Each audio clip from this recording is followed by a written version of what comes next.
ประจำกุ้งจอบจังกุ้งห้วยจานี่แหละก็น้องอามากุ้งน้องอามารายการแต่ละกุ้งซึ่งเพื่อนในบทหวงซึ่งเพื่อนในบทแสดงดาบพวกพิธี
มาฟอนมวนซื่น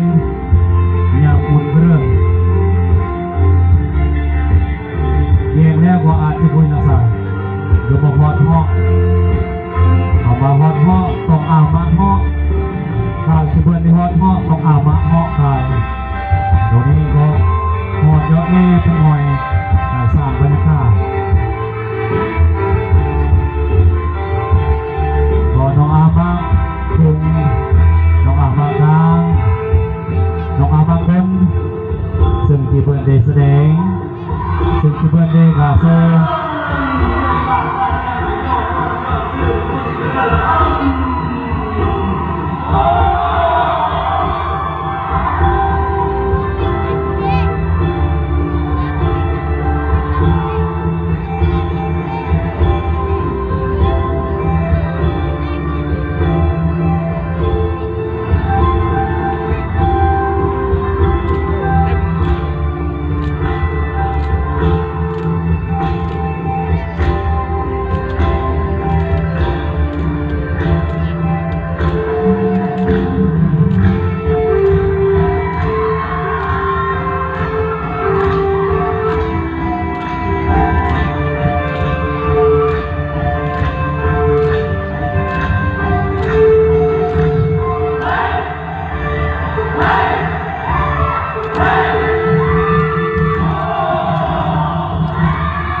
ปรุงเมื่อรอดแล้วก็อันเชิญคณะกรรม